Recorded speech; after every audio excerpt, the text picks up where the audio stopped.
episode or like that, there's just so many albums to listen to, and they're all great. And then you were like, this is what's coming out in April. And then you did a list of albums. I was like, cool. And it turns out like that was just scratching the surface of what was actually coming out. And what we have received is shitloads of fucking music, like from everywhere. And sometimes releases that were just announced like a week before. You're like, oh yeah, like if you're Throwdown and you're like, I've not listened to Throwdown in ages, and Throwdown like that. Oh, by the way, we have a covers EP coming out like next week, and I'm like, huh? One of you guys are still together, and two, you have recorded something. What? That's just across the board. Like the music has been coming in from all angles, and I will tell you, it is an exciting time to be doing a podcast again, because generally I would listen to them, we'd send a wee message back and forth, oh, you should check this out, oh, I think you'd like this, like that. But now with that, we get to talk about this, which is awesome. Yeah. And I tend to post a lot of stuff on my Instagram, what I'm listening to and stuff. But I actually purposefully didn't post any of the stuff that I'm going to be talking about. Teasing bastard. I know. Because, I thought to myself, if I'm posting this stuff and people see it, then they'll be like, why the fuck am I going to listen to him talk about albums I already posted about on Instagram? So what I decided was, I think I maybe posted one, but this majority of this stuff I haven't posted at all. So should be interesting, because there was a fucking shitload, like serious amount. And like you said, everyone I listened to, I was like, oh, that's good. Oh, the next, oh, that's really good. And then I had a list about fucking 30 albums. Like, Dave, I'm going to have to cut this down a bit. I don't have enough time to talk about all these albums on the podcast. The thing is as well, like some albums that I couldn't have given a fuck about by bands that I was like, like you lost me a long time ago. I think you know the one I'm on about. They released an album and I listened to it. I was like, that's really fucking good. Everyone apart from. Can I kick us off with like an album that you should not support? Please do. Please avoid like the fucking plague. And what was he thinking? Danzig released an Elvis album. Have you listened to this? Yeah, I have listened to this, yeah. Oh, what was he thinking? What was he actually... Like, the thing is, he's released that... I don't know if have you had the chance to check out Veronica yet? His movie? No. Right, well, it's fucking batshit crazy. It's fucking nonsense. It's amateur hour, but it's kind of so bad it's good.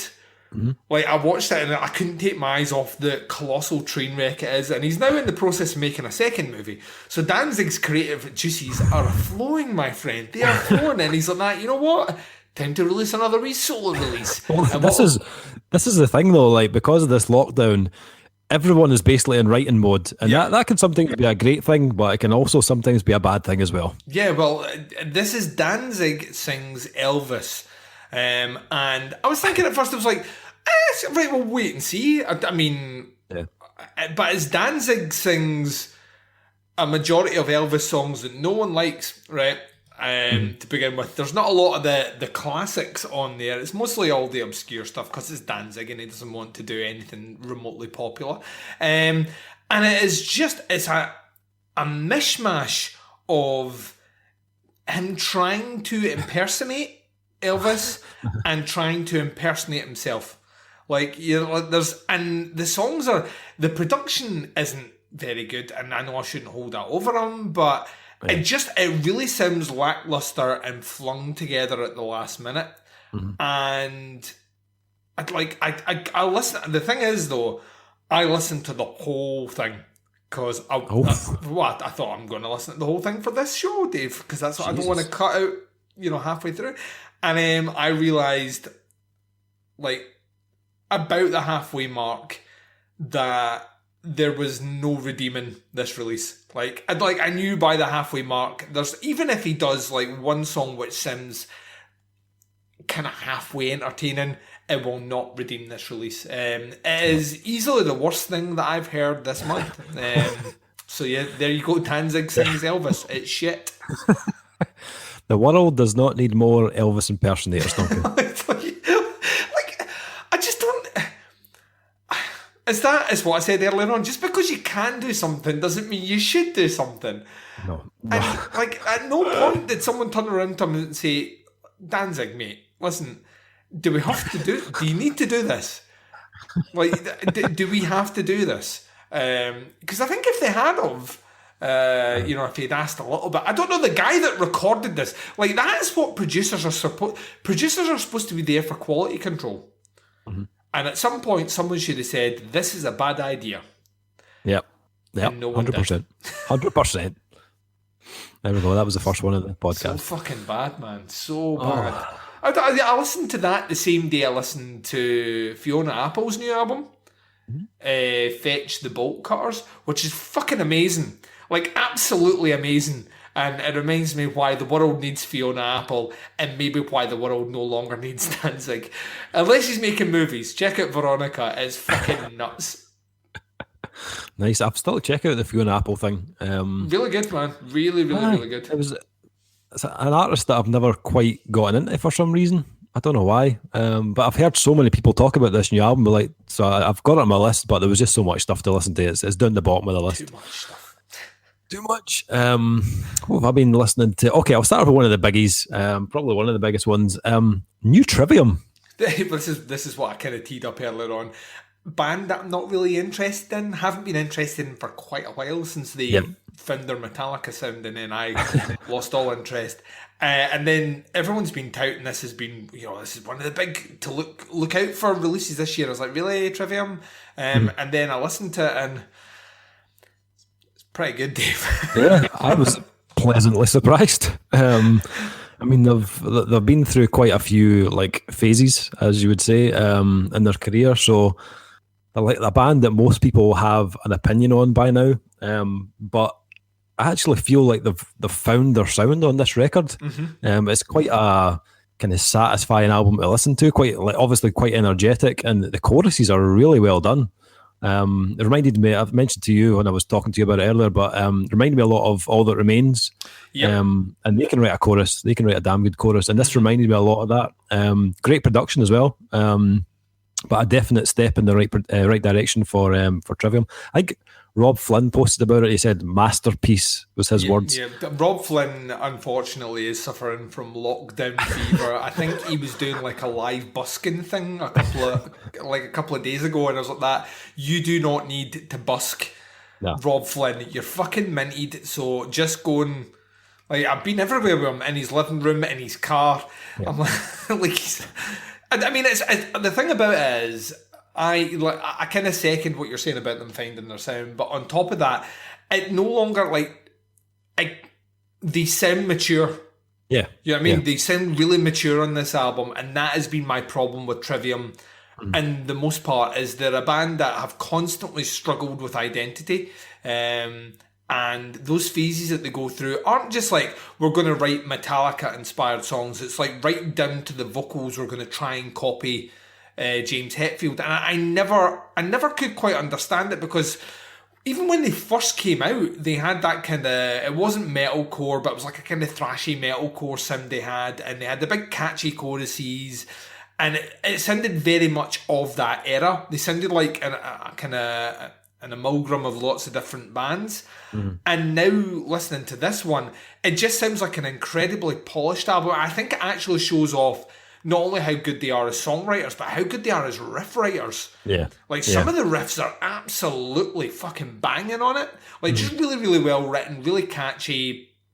Like can obviously show that they're incredibly talented at what they do. And is it going to be in my top 10 albums at the end of the year? Probably not, but it probably, it's realistically in contention for one of the best albums I heard in April. Which, had you said that to me like a week before it was released, I would have laughed in your face, because I genuinely was expecting nothing except that's another Trivium album, and then it kind of floored me. I was genuinely surprised by what we got from it. Well, let me counter, Dave. Let me counter with a little bit of something that I am interested to get your opinion on, because we teased one of the songs as a single in the previous episode, which was a single from the Black Dahlia Murder from their new album Verminius, or I think that's how you pronounce it. I don't know. Verminous. That's that beer kicking in, that non-alcoholic beer. Give me a second. Here's it. Nice. It's quite gassy, actually. I just realised after I talked for a while there, I was oh my God. It's coming back. It's coming back like a Lamagod riff. Right, I'll tell you one thing. This album, this can won't be laid to rest, if you know what I mean. Just saying, Dave. Just saying. You could maybe use it to put out your palaces as they burn. You're pissed because you've drank so much of it. I'm going to stop. I'm going to stop now. Boy, did I feel like a redneck drinking it. Where's he going? What's he doing here? The new Black Dahlia Murder album is the tits. Yeah. It is just an angry. I have never taken to them. Really? Ever. I always like half an album, half a Black Dahlia Murder album, and any more than a half, and my mind starts to wander. Yeah. And I've always found that about them, and I don't know if this just the lockdown, the combination of the lockdown and not having enough but I persevered with this album when I got through it, and interestingly enough, I went back to the previous album and the one before that as well, and found that I've actually enjoyed them a bit more than I thought I did as well. It's just, I mean, they haven't changed much here. Yeah. They are keeping it pretty close to the sound that they are certainly known for. And it's just, once again, it's just another really well written, really well recorded, heavy as fuck album. I really enjoyed it. What did you think of it? Yeah, I loved it. I thought it was brilliant. I thought it was a little bit more aggressive than like the previous album, a little bit more technical as well, but so well executed, just absolutely spot on. I really enjoyed this. I think, and it's one that kind of I've enjoyed more and more each time I've listened to it. It just kind of grows on you even more each time I've listened to it. So yeah, I'm really digging that album. Really enjoyed it. Nice. What you got for me? Well, April had the Battle of the Thrash Bands. Well, technically, one of them released an album on the 1st of May, so it's not April. But Testament had a new one. Warbringer had a new one, and Havoc had a new one. So 3 big thrash bands. Out of the 3, I dug the production on the Testament album. That was really good. But I really enjoyed the Warbringer's ability to kind of change things up in terms of their tempos and rhythms and stuff. However, I felt like the new Havoc album nailed both of those. Great production. And the album's got a lot of ideas, that it doesn't feel like repetitive or they're just kind of playing the same thing over and over again. Really enjoyed the new Havoc album. It's called V or 5 in Roman numerals, I'm assuming. But yeah, I really enjoyed that. It came out on the 1st of May. Nice. I've started listening. I've listened to Warbringer. I didn't listen to. I'm not a big Testament fan, if I'm honest. Yeah. Which will probably have people demanding that I turn in my metal card, but I don't dislike them. I find them, a incredibly consistent thrash band. Yeah. But that consistency is about mid-range for me, and they've never done anything that I've thought has made them remarkable. They don't have the all-out fucking satanic nonsense of Slayer, or the kind of goofiness of an Anthrax, or the catchiness of a Metallica, or the why does Dave Mustaine feel the need to sing of Megadeth? You know what I mean? They don't have any of that. But anything I've ever heard from them has been fine in the background, which is not something I would crank up. But yeah, I will check out Havoc. That has got me. Yeah, I'd definitely go for that one. The Testament one I thought was really well produced, but a wee bit repetitive for me. Interesting. Well, let me swing in, Dave, with an album which I know for a fact you won't give a fuck about, but I actually quite enjoyed, because this is one of Duncan's good old fashioned guilty pleasures, and I have a lot of them because I have adapted through the years. I am not ashamed to say that I listened to quite a bit of new metal. New metal was my jam, and then I followed that right into emo, and emo was my jam. Listened to a lot of emo music, and every now and again, don't you shun me. I know where this is going. Do you? We'll find out in a second. The Used Is that yes, what you thought? yeah, that's what I was thinking, yeah. They used to put out a new album. It's called Heartwork. And I remember when they first came out, and I was totally into them. And I think the first 3 albums I think are fucking great. And then I kind of went off them a little bit, to be honest with you. And then I actually thought they'd stopped releasing albums. And then about 2 years ago, realised no, they were still putting them out. I just was no longer paying attention, and then kind of got all excited when there was like 2 albums I hadn't heard of before, and I was like, yay! I listened to them, I was like, actually, these aren't very good. So I would like, this is another one where Apple, because that's who I use. I know you use Spotify, but Apple were like, this is up for pre-order. So I heard like 2 songs from it like months ago, and then forgot all about it. And then the album dropped, I want to say last week or the week before. And I sat down and listened to it. I actually really like it. Once again, they're a band that really don't change that much. Like the experiment a little bit, and when I say experiment, it's not as in like with time signatures and like instrumentation or anything like that. The experiment in that some albums will be increasingly heavier than the previous one they've released, and then other albums will go exactly the opposite way, and they'll do a lot more kind of saccharine, sweet, singy shit. Heartwork is like a combination of the two. For the most part, it's nowhere near the best thing they've done, but I would be lying if I said that I haven't listened to it at least 3 times, and some of the songs have become little earworms that have been very catchy, and I've been humming away in the background. Like I say, I don't think it's going to set the world on fire. I think if you are a firm fan of the Used, then this album ticks the boxes, and it's not going to put you off them. But to me, it was interesting to listen to. I quite enjoyed it. Will I go back and listen to it again this year? Probably.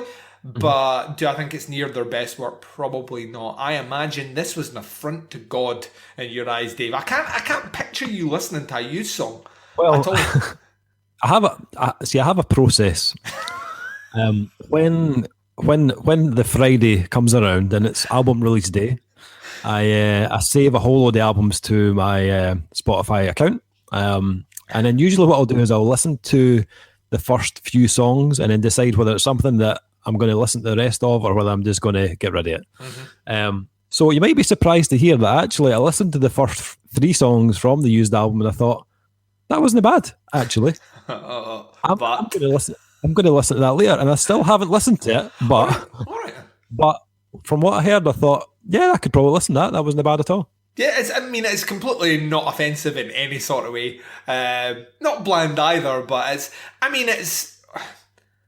the Used. You know what I mean? Yeah. Coming off the back of that, and like, because I'm sure that came out. I might be wrong, get my dates muddled up by about a week because time no longer matters in this world. But I'm sure it came out the same day as the new Enter Shikari.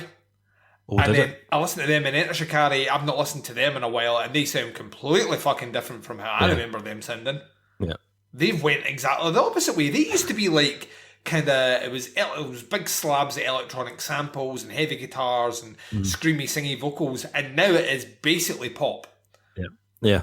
And I caught me by surprise listening to that, because I was like, once again, not offensive, catchy enough. I got to the end of it and thought, but I can't see me ever listening to their new album. It says nothing is true and everything is possible. I can't see myself going back to listen to that again this year, whereas I would go back and listen to the Used. Yeah. Yeah, the Enter Shikari wasn't for me. I did try it, but no. Really poppy? Is it just me? Like, when did that switch happen? No idea. I'm going to up the heaviness a tad, Duncan. I'm going to talk about the new album from Beggar. I have not heard this yet. Oh my God. It's called Compelled to Repeat. They're a 4-piece band from London, and they kind of meld like elements of mainly kind of sludge and death metal, but they've got some like little hints of like post metal and even hardcore in there as well. But basically their aim is just to create the most grotesque riffs you've ever heard. It's like one of those albums that you must have a shower after you've listened to it. Basically, it's just ridiculous. It's a debut album, and really impressive for a debut. Imagine like the bastard child of like I Hate God meets Iron Monkey meets Church of Misery meets Hang the Bastard. Like if like to throw a few bands in there to give you a rough idea. It's fairly extreme. So it's not going to be to everyone's liking, but it sounds huge on CD or on Spotify anyway. I can imagine live this would sound fucking colossal. The riffs are ridiculous. They don't sound that British either. I wouldn't have a guess they were from London at all by listening to the album, but it's a really good album. If you're a lover of the filthy riffs, check that out. It's Beggar. Compelled to Repeat, the album is called. Thoroughly enjoyed it. Nice. Let me hit you with a 1-2 punch, Dave. Ooh. 1-2 punch. So technically this is encroaching on me, but you've already said that's fine, so that's fine. New album by Witchcraft called Black Metal. Have you checked it out yet? I haven't listened to that yet, no. Really, really good. Once again, Witchcraft sounding like witchcraft. Don't let the name fool you, right? Like black metal is not their genre. If you've never listened to Witchcraft before, they kind of do like 70s inspired kind of stoner rock stuff. Cool. And it's still kind of in that vein, to be fair, but really good. I mean, it is a short fucking listen. I think it's about half an hour, and there ain't many songs on it, so it flies by a nice little pace. So it is definitely one that you should be checking out. Get that one listed in there, along with the new. They call it a single. It's like a 3-track EP from Fu Manchu, which is 30, part 1, which I fucking loved. You check that out? yeah, I listened to that, yep. Oh, so good. Fu Manchu is one of those bands that I slept on for years. Yeah. And like, I think I've listened to every other band that sound like Fu Manchu. Like, you know what I mean? Like, I think it's difficult to be a fan of Clutch and not be able to say I'm a fan of Fu Manchu. Like, especially earlier Clutch. But listening to that, just really, really, really well crafted. Yeah. And once again, like, it just sounds like Fu Manchu. And sometimes you just want a band to sound like the band, Dave. Yeah, totally. You just want your band to sound like your band. Why can't they just sound like the band, Dave? Well, this is true. No, I enjoyed it. Thought it was really cool. And it was a band I'd kind of totally forgotten about. And then when I saw there was a track came up, I was like, oh, Fu Manchu. And then I whacked it on. I thought, oh, that's nice. That's good. Totally forgot about them, but it's really good. Yeah, bringing it back. I'm going to go for another debut album. But this time it's a Finnish duo. The band are called Endless Forms Most Gruesome. Fucking Finland, man. Come on. I'm sure the name sounds really poetic in Finnish, but in English it's just a lot of words. Yeah. The album is self-titled, and it's two guys from other bands. I would try and pronounce their names, but I would totally fuck them up. So it's a guy from Swallow. A guy from Swallow the Sun and a guy from Ghost Brigade, and basically together they have created one of the grisliest and most gruesome. See what I did there? Yeah, see. Albums of the year. Musically, it's kind of like a strange mix of chaotic yet kind of fuzzy sludge, mixed with a kind of more modern metal sound. If you go onto their Facebook, they list their influences as Triptykon, Ghost Brigade, Korn, and Deftones. Like, what? We'll just throw anything else in there. It's like Britney Spears, Oasis, and Black Sabbath. Vocally, it kind of reminded me of Jens Kidman from Meshuggah. Oh, really? Yeah, that vocally that's what it reminded me of, but musically it's quite strange, but it's really good, really heavy. But well worth checking out. Endless Forms Most Gruesome, they're called, and it's a self-titled album. Well, I'm going to go the other way and go a little bit more kind of poppy. Right. Oh. And I kind of, well, it will be the EP to my summer, I think. Trust Falls EP by Incubus. Oh, yes. Really fucking dug this. Like, Yeah. really, really, really. Incubus, the previous album, sounded like they were taking a big, hearty step back to the kind of, not Make Yourself era, but it was about there. It's somewhere between Make Yourself and Morning View. Which I dug. I'd like the Incubus. I'll give them the time of day any day of the week because I grew up listening to them. They'll always have like a hollowed out little piece of my heart. Even when they've went like way off the reservation and started doing some stuff that I'm like, yeah, just go back to writing the good stuff. Like, so I was interested because this EP just dropped out of nowhere for me, and I don't know if it was to coincide with a tour. I know they're just back from doing the Make Yourself 20th anniversary tour. That I was interested to see where this one kind of lay in with it. And this one surprisingly has a really, really good mix of influences that I would not usually put with Incubus. Yeah. There's a kind of weird, kind of almost 80s indie sound to it. In the best possible way. So just the musicality on the riffs, the bass playing and stuff are less funk inspired and more kind of 80s indie pop. And you know, but like not like indie pop as in like the Smiths or something like that, although there is a tiny Smiths influence for sure in there. And Brandon Boyd's vocals, like a fine wine, my friend, like a fine wine. Just dance all over this. It's not a particularly long listen to. You will fly right through. I think it's 5 songs if memory serves. About 20 minutes. But tracks 3 and 4, Into the Summer, which is like, that is my summer song. And On Without Me, I've played pretty much looped. As I've been doing things while it's been relatively sunny in Scotland. I don't want to jinx it. Just really, really, really good.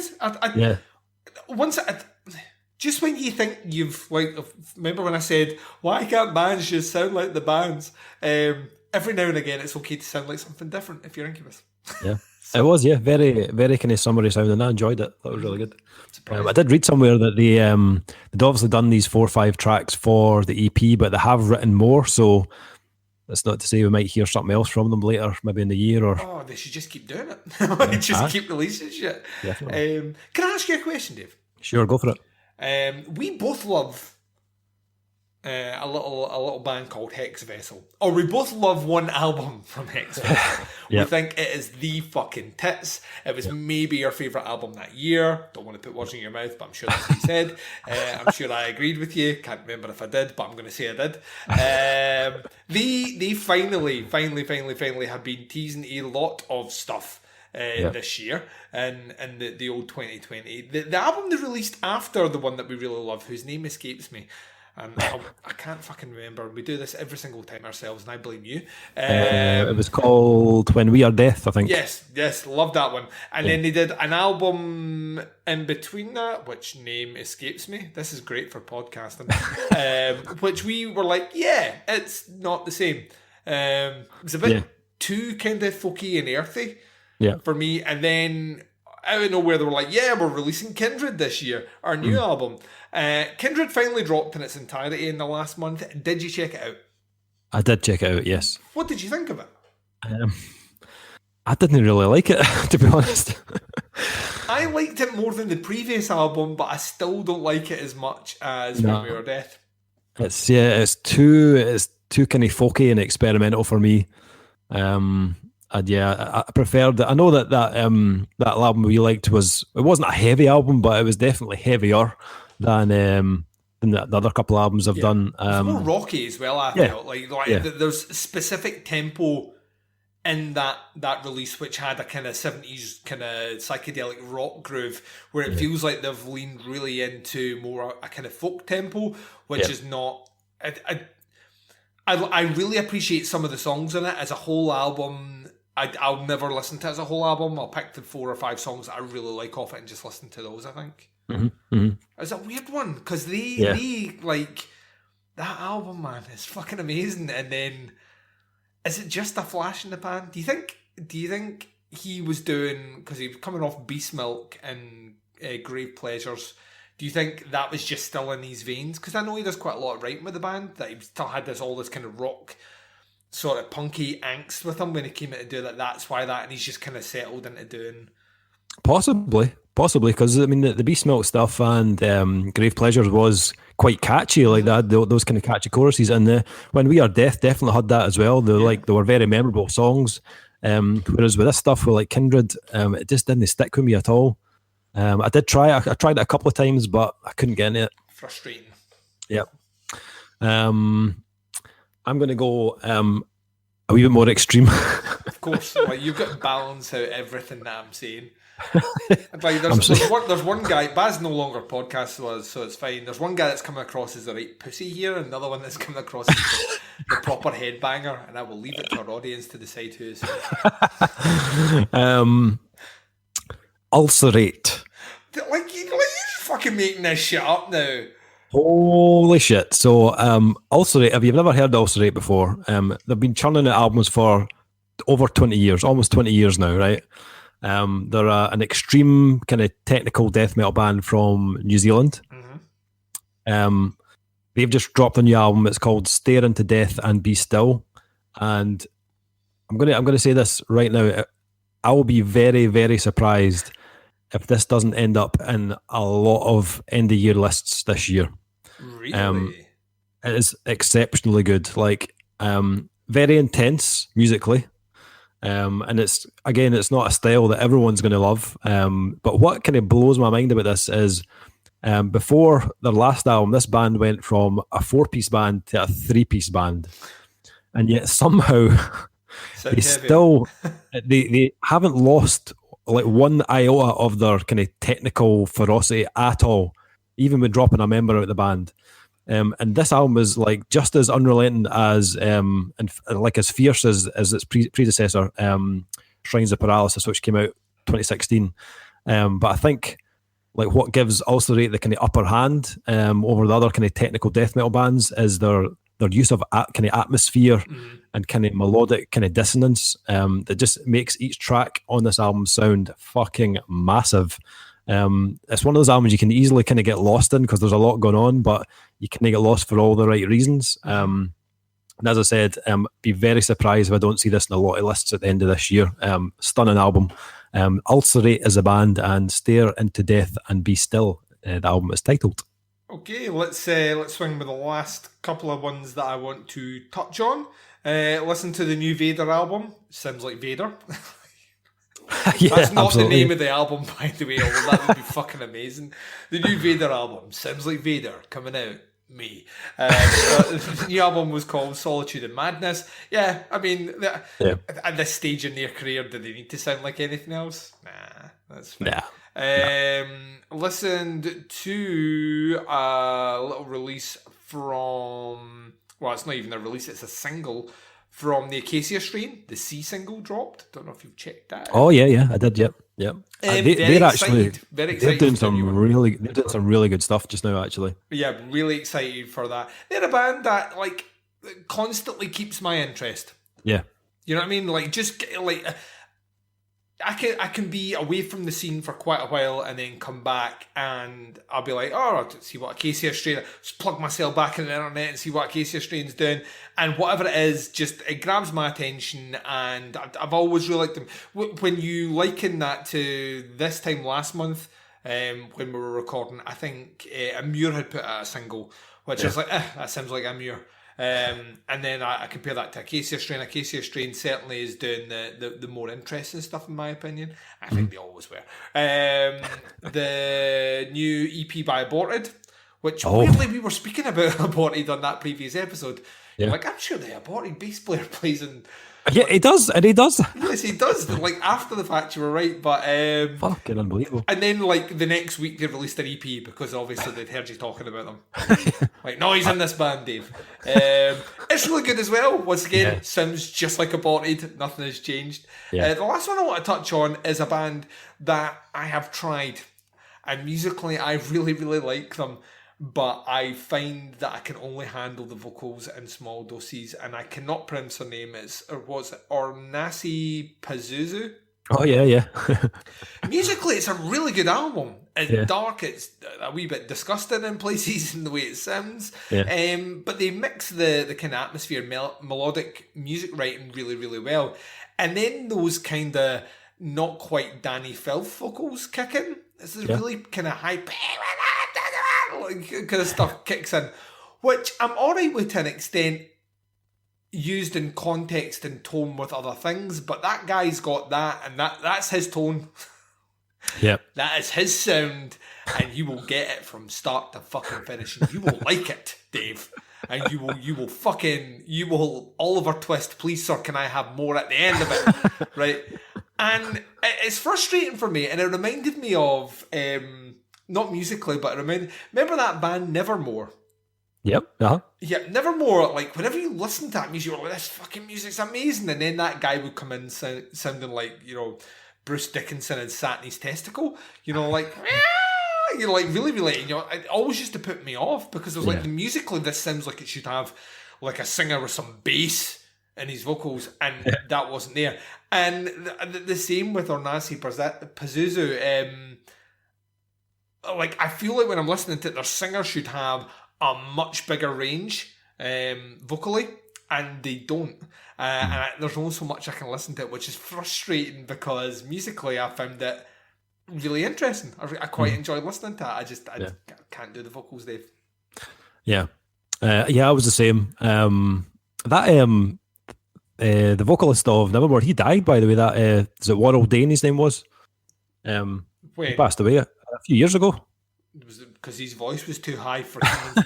Like, they cry it for help. I should not crack jokes. This is a bad thing. Did shit like that. Did not know that. Put the Ghost Walker down, Duncan. You've had enough. Do I say it? We say it. Oh, hello. I did enjoy a bit of Nevermore. Jeff Loomis is a absolute fucking beast on the guitar. I know what you mean about the vocals, though. It is it's an acquired taste, and it was the same with that band. I'm not going to try and pronounce their name. Musically, I really enjoyed it. Vocally, not so much. Yeah. Now I love me some hardcore, Duncan. If you didn't know. This is showing how much of a pussy he is here by going for the lighter, more poppy sounding music compared to Ulcerate and fucking Glandular Fever or whatever the other one was called. Right, go for it. There's been a couple of cracking releases in the last month from the hardcore genre. The first comes from a band called Drain. They're a kind of thrashy hardcore. Kind of, if you think of, like, for fans of like Power Trip or Turnstile, Cro-Mags, Terror, that kind of stuff. The California Cursed is the name of the album. And it's basically like short, sharp. It's like 23 minutes. It's like a fucking quick punch in the face, basically, and that's it. But it's really infectious. Really enjoyed it. They hit hard, like, for the full 23 minutes. And it's one you can go back to really easily and just kind of play it over and over. Really kind of fun album to listen to. And I know, like, calling something fun can sometimes sound like you're kind of downplaying it, like it's lack of substance, but that wasn't the case at all. California Cursed was a really good album, actually. Check that one out. The band's called Drain, Drain. The second hardcore album was from a band called Revulsion, right? Now, I'd never heard of Revulsion before. But when I started to play the album, I was like, this is really fucking good. I need to find out more about this band, Revulsion. Turns out they're from Scotland. They're from Glasgow, Duncan. Like, what? And again, kind of similar to the Beggar thing, they don't sound Scottish at all. It definitely sounds like an American band. If you were just to play this to someone and they'd never heard them before, you would probably think, yeah, they're American, but no, they are from Scotland, and I kind of like them a wee bit more now after I found that out. Whilst the Drain album was like a fun punch in the face, this was more like being volleyed in the sack with steel toe cap boots, that kind of feeling. Nice. It's like metallic hardcore at its finest, basically. It's chaotic as fuck. Riffs are violently heavy. And the production is exactly how you want it to sound. They're not a band that are trying to be edgy or trendy. It's all about the music. And again, another debut album, but it sounds gargantuan. It's just thick and just heavy as hell. Revulsion of the band, and the album is called Enough to Bleed. Definitely check that one out. If you're into hardcore, then it's well worth a listen. Also checked out, I'll go through these kind of quickly because I know you've done yours. A band called The Ditch in the Delta. I think I'm going to message you about this one. Oh yeah. I got it, but I've not listened to it yet. Yeah, so this is a three-piece band, sludge band from Salt Lake City. And this album is self-titled. It follows up their 2017 album. At their heart, they're a sludge band, but they also mix in a lot of cool moments, kind of sludge rock, a little bit of melody and atmosphere in there as well. If I kind of try to sum them up, if you imagine like a mix between like Willhaven, Neurosis, and like Kylesa, maybe. Just dropping all the keywords. Yeah. I really enjoyed it though. The Ditch in the Delta, they're called. Again, it just came out a couple of weeks ago, but it's self-titled. It's really good. Grayscale Season. I want to give this one a mention because Grayscale Season are a Swedish band. They released an album last year called Everything Hurts, and it was completely independent, no label or anything like that. And towards the end of last year, they were picked up by We Are Triumphant Records. So the album was actually pulled from all the kind of digital streaming platforms. And the album's now been kind of released officially through the label on the 10th of April. This one was actually in my top 20 last year. Mm-hmm. So I thought I'd give it a mention. Even though it did come out last year, it's been re-released officially this year. It's kind of like a mix between the Acacia Strain and the Deftones, if I had to kind of liken it to something. Very riff heavy, and one of the most disgusting guitar tones I heard last year. It is awesome. Grayscale Season is the band, Everything Hurts is the album. Last one very quickly, a band called Elephant Tree. I'm just pulling all the names today. I know.